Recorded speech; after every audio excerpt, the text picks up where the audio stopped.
অভিনেত্ৰী প্ৰিয়ম পল্লৱীৰ হিয়া ভঙা কান্দোন শুনিলে আপোনাৰ চকুলো বৈ আহিব। তেওঁ লিখিছে, দেউতা, তোমাক লৈ মোৰ বহুত সপোন আছিল জানা। বিশ্বাস নহয় তুমি যে নাই। এতিয়া লাগে তোমাক ঘৰত গৈ যেন দেখা পাম। ভাবিবই নোৱাৰো তুমি বিহীন এটা জীৱন। এতিয়াও মনত আছে তোমাৰ স্কুটাৰখনেৰে মোক নাচ শিকাবলৈ লৈ যোৱা, প্ৰতিযোগিতাবোৰত লৈ যোৱা। মই মঞ্চত নাচি থাকিলে তুমি সুখৰ চকু পানী টুকি থাকা। মোক ক্লাছৰ পৰা লৈ আহিলে সদায় মিঠাইৰ দোকানত সোমোৱাই মিঠাই খুৱাইছিলা। কেনেকৈ মানি লওঁ তুমি যে নাই। সেই দিনটো যে তোমাৰ মই শেষ আশীৰ্বাদ লৈ মোৰ অনুষ্ঠান কৰিবলৈ যাম মই ভবাই নাছিলো অ' দেউতা। কেতিয়াও তোমাক সন্মুখত কোৱা নাছিলো যে তোমাক মই বহুত ভাল পাওঁ। এবাৰ সুবিধা যদি ভগৱানে দিলেহেঁতেন তোমাক যোৱাৰ আগত চাবলৈ।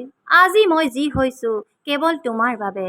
আজিও যেতিয়া মই মঞ্চত অভিনয় কৰোঁ মই তোমাক দৰ্শকৰ মাজত চকু পানী টুকি থকা দেখা পাওঁ। এটাই প্ৰাৰ্থনা ভগৱানৰ ওচৰত, আকৌ যদি ছোৱালী হিচাপে জনম লম তেন্তে তোমাকেই যেন মই দেউতা হিচাপে পাওঁ। ভালে থাকা দেউতা।